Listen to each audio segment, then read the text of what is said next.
नमस्कार, वणक्कम, सत श्री अकाल। मुझे लग रहा है कि आप सब लोग भी मेरी तरह प्रो कबड्डी के सीजन 8 को बहुत ज्यादा मिस कर रहे होंगे। 2 महीने कैसे बीते पता नहीं चला। और वो कमाल के क्लोज मैचेस जो हमने देखे, 19 टाइज हमने देखे इस सीजन में। वो क्लोज फिनिशेस, कुछ एक तरफा मैचेस, अद्भुत सुपर रेड्स, कमाल के सुपर टैकल, वो सोलो टैकल, वो 4-4 5-5 पॉइंट वाली रेड्स जो की, वो जो डुबकी लगाई प्रदीप ने, वो जो जंप लगाए कम से कम आधा दर्जन खिलाड़ियों ने, जो नए नए खिलाड़ियों ने स्किल दिखाए, जो अपना हुनर दिखाया। 2 महीने कहां गए पता नहीं चला। और आपकी तरह मुझे भी, मेरी तरह आपको भी कबड्डी के अगले सीजन का इंतजार है। इस पूरे 2 महीने के सफर में हमारा साथ बना रहा, हमारा प्यार और संवाद दोनों चीजें बनी रही। और आप लोगों ने जब संवाद किया, जो कमेंट्स दिए, बहुत सारी बातें उसमें तारीफ की थी, कुछ सुधार की थी, कुछ आलोचना की थी, कुछ सुझाव थे। तो आप लोगों के सुझावों को सम्मिलित करके, अपना नाम देकर, ये एक छोटा सा वीडियो मैं आपकी पेशे खिदमत कर रहा हूं, ये सोचकर कि प्रो कबड्डी को और किस तरह से थोड़ा और बेहतर बनाया जाए। वैसे तो प्रो कबड्डी कबड्डी का ही पर्यायवाची है। प्रो कबड्डी ने ही भारत में, दुनिया में कबड्डी को एक नई पहचान दी है। कबड्डी को पहचान ही प्रो कबड्डी ने दी है। क्या थोड़े बहुत और कॉस्मेटिक चेंजेस करके हम इसको और बेहतर बना सकते हैं? तो ये सुझाव ना मानकर ये निवेदन होने चाहिए। ये सुनील के सुझाव नहीं है, ये सुनील के निवेदन है, जो इनफैक्ट सुझाव आप लोगों के हैं। मैं सिर्फ अपनी आवाज के जरिए, अपने इस वीडियो के जरिए आगे पहुंचाने की कोशिश कर रहा हूं। तो चूंकि हम सब कबड्डी के फैन हैं, कबड्डी के बड़े ही हम्बल फैंस हैं, कबड्डी को और आगे जाता हुआ देखना चाहते हैं, कबड्डी को और विकसित होता हुआ देखना चाहते हैं, तो क्या ऐसी छोटी छोटी चीजें हैं जो इस खेल को, इस लीग को और ज्यादा बेहतर बना सकती हैं, ताकि हम इसके प्यार में और ज्यादा डूब जाए। ज्यादा नहीं, सिर्फ 3 छोटी छोटी बातें करूंगा जो आप लोगों ने मुझ तक पहुंचाई हैं। पहली बात, क्या यह संभव है खिलाड़ियों का ट्रांसफर? इससे पहले भी यह बात मेरे मन में उठी, आपके मन में भी उठी कि कई खिलाड़ी ऐसे होते हैं जो ज्यादातर सीजन बेंच पे बिताते हैं। सीजन 8 में यह बात थोड़ी ज्यादा प्रखर हो गई। राहुल चौधरी जैसे खिलाड़ी को खेलने का मौका बहुत कम मिला। शुरू के 3-4 मैचेस खेले, स्टार्ट ज्यादा नहीं किया, जब आए तो सब्स्टिट्यूट हो गए, और वो अपने आप में एक तरह से कलपते रहे। सोशल मीडिया पे अपनी इच्छा जाहिर करते रहे कि मुझे खेलने का मौका मिले, मैं आग लगा दूंगा मैट पर। भले ही उनकी फॉर्म फिटनेस हो सकता है कोच के अकॉर्डिंगली अच्छी ना हो, मैनेजमेंट के अकॉर्डिंग अच्छी ना हो, लेकिन कई ऐसी टीमें हैं जो अच्छे रेडर्स की कमी से लगातार जूझती रही। आपको भी पता है वो टीमें कौन सी थी। तो ऐसी टीम्स को अगर राहुल चौधरी जैसा खिलाड़ी मिल जाता, तो क्या उन टीम्स का भी भला नहीं होता? क्या राहुल चौधरी का भी फायदा नहीं होता कि उन्हें गेम टाइम मिलता? ऐसे ही अनेक डिफेंडर हमने देखे हैं, अनेक ऑलराउंडर हमने देखे हैं जिनका ज्यादा इस्तेमाल नहीं हुआ, क्योंकि टीम्स का बैलेंस इतना अच्छा था कि बड़े बड़े खिलाड़ियों को खेलने का मौका कम मिलता है। पर यह राहुल चौधरी के प्रकरण ने इस बात को दोबारा से विचाराधीन बनाया है। कम से कम हमारी सोच जरूर इस बात पर विचार कर रही है कि क्या इंटरनेशनल फुटबॉल क्लब जो हैं, ईपीएल है, ला लीगा है, सरिया है, वहां जिस तरह से खिलाड़ी एक क्लब से दूसरे क्लब में जाते हैं, क्या उस तरह का कोई प्रावधान प्रो कबड्डी में बन सकता है? यहां पे ठीक है, ऑक्शन हुई, आपने खिलाड़ी एक सीजन के लिए ले लिया, उसके लिए कीमत निर्धारित हुई, उसकी टर्म्स एंड कंडीशन तय हुई, पर क्या कुछ ऐसे कुछ सब क्लॉजेस बनाए जा सकते हैं? क्या कुछ ऐसी नई टर्म्स एंड कंडीशंस, नए नियम और शर्तें बनाए जा सकते हैं कि अगर एक खिलाड़ी चाहे और उसकी टीम चाहे और दूसरी टीम भी चाहे, तो उनका एक म्यूचुअल ट्रांसफर हो जाए? उसके लिए धनराशि किस तरह से तय की जाए? जिस कीमत पे खिलाड़ी लिया गया था उसी पे दी जाए, और उस टीम के पास जो ले रही है खिलाड़ी को, उसके पास उतना पर्स बाकी है या नहीं?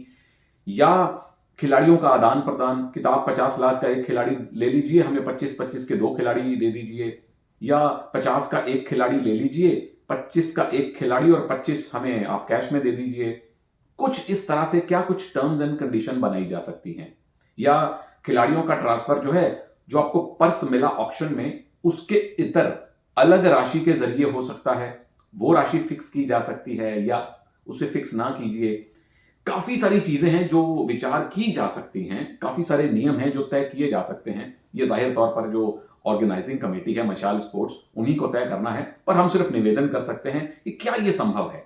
सिर्फ एक सूरत है छोटी सी, अगर उस पर विचार हो तो शायद ऐसे कई खिलाड़ी जो बेंच पे बैठे हैं, जिन्हें खेलने का मौका नहीं मिला या कम मौका मिला, या वो चाहते हैं कि अब नई मैनेजमेंट के साथ खेलें, यहां हमारा तालमेल ठीक नहीं हो रहा, तो क्या दोनों टीमों के कुछ ऐसे म्यूचुअल कंसेंट से, आपसी बातचीत से कुछ ऐसा रास्ता निकल सकता है कि ज्यादा से ज्यादा खिलाड़ियों को खेलने का मौका मिले।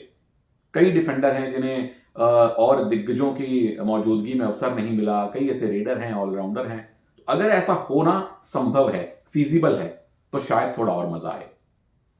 एक और चीज जो मजा दिला सकती है वो ये इनफैक्ट सीजन 2 सीजन 3 से अनेक मित्रों ने सोशल मीडिया पे लिखना शुरू किया। जैसे जैसे कबड्डी विकसित होती गई, मेरे मन में भी ये काफी सीजन से विचार है कि अगर कोई टीम 7 या उससे कम मार्जिन से हारती है और उसको 1 पॉइंट मिलता है, ठीक है, छोटी हार पे आपको बोनस मिला, तो क्या बड़ी जीत पर बोनस नहीं मिलना चाहिए? अगर 7 पॉइंट से कम हारने पर 1 अंक मिलता है, तो क्या 7 पॉइंट से बड़े मार्जिन से जीत पर, जिसमें ज्यादा जोर लगता है, तो क्या ज्यादा जोर लगाने पर 1 बोनस मिले उनको?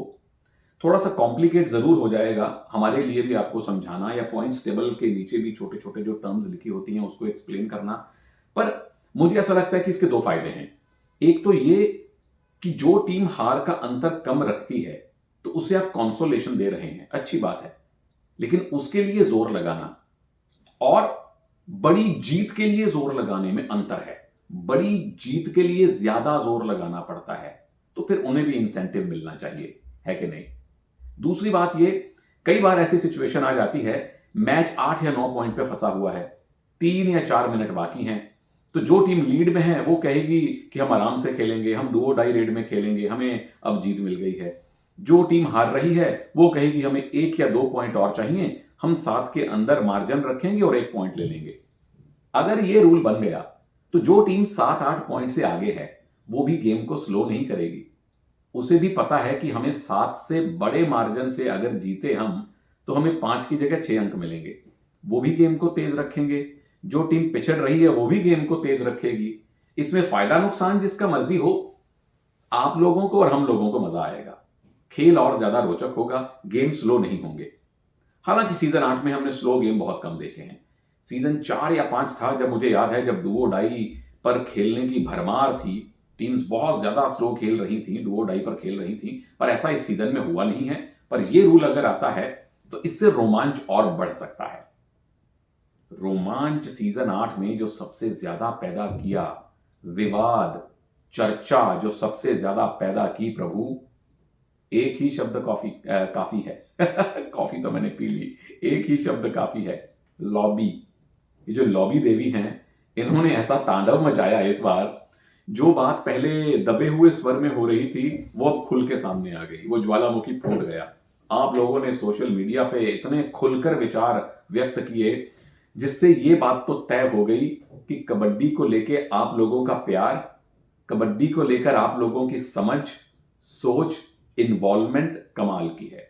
जब एक दर्शक कोच की तरह बातें करने लगे, जब दर्शक एक्सपर्ट्स की तरह बातें करने लगे, तो ये हम सबके लिए बड़ी खुशी की बात है कि कबड्डी अब बहुत बड़ी बन चुकी है।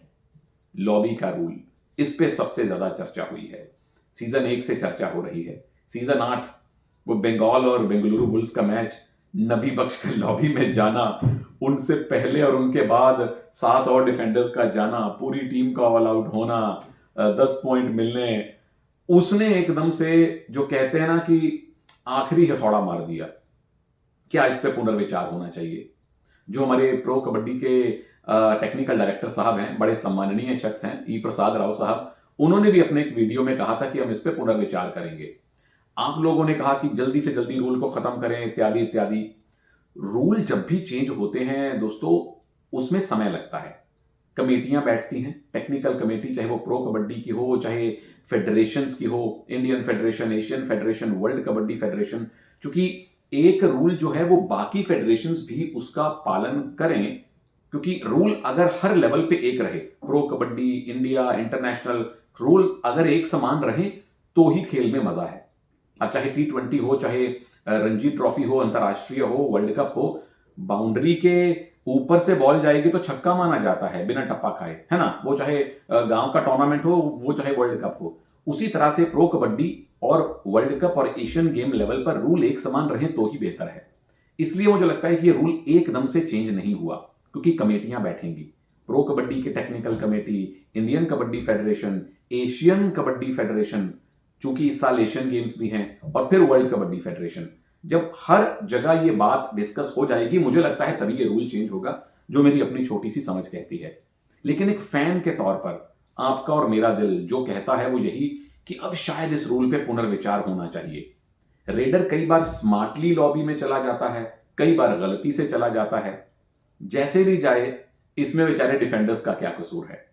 अगर दो डिफेंडर डैश करने के लिए दौड़ रहे हैं और रेडर गलती से भी अगर लॉबी में चला गया या जानबूझ के भी चला गया, तो डिफेंस तो अपनी ड्यूटी करने आ रहा है, उन्हें किस बात का हर्जाना भुगतना पड़े। तो ये रूल डिफेंडर्स पे थोड़ा सा सख्त जरूर है। दूसरी बात, अगर डिफेंडर सेल्फ आउट हो, उसका पैर बैक लाइन के पीछे गया या इधर लॉबी में गया, फिर वो स्ट्रगल में चला गया, फिर वो रेडर को पकड़ने चला गया, तो रेडर आउट होके भी सेफ माना जाता है, क्योंकि डिफेंडर सेल्फ आउट है। तो डिफेंडर कह रहे हैं कि भाई इतने सारे नियम हमारे ही खिलाफ क्यों हैं। रेडर अगर सेल्फ आउट हुआ है, लॉबी आउट हुआ है, तो उसको भी आउट करार दिया जाए, हमें सेफ दिया जाए। तो दो ऐसे मानक हैं जहां पर लॉबी का रूल डिफेंडर्स को थोड़ा परेशान करता है।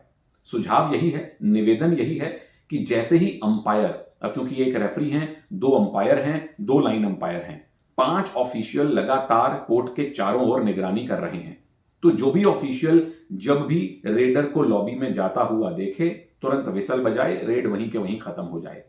अगर किसी तरह से मामला टीवी अंपायर के पास पहुंचता है, जहां उनको दिख गया कि रेडर का पैर लॉबी में है, वहीं के वहीं वो रेड समाप्त, उनके बाद जाने वाले, लॉबी में जाने वाले डिफेंडर सेफ हों, तो शायद डिफेंडर्स थोड़ी ज्यादा खुल के खेल सकेंगे। ये जो कई बार एक्सीडेंटली टीमों को 7-7, 8-8 पॉइंट लूज करने पड़ते हैं, उनसे बचेंगे और गेम थोड़ा संतुलित होगा।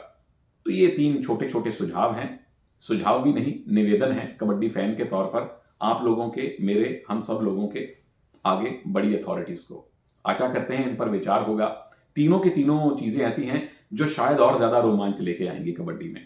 रोमांच आप लोग लेकर आ रहे हैं कमेंट सेक्शन में, आपके सुझाव मुझे लगातार मिल रहे हैं, उन पर मैं लगातार वीडियोस बनाकर आपकी पेशे खिदमत करने की पूरी कोशिश कर रहा हूं। ये प्यार, ये संवाद जो लगातार प्रो कबड्डी में चल रहा है, ये इसके बाद भी चलता रहना चाहिए। जय हिंद।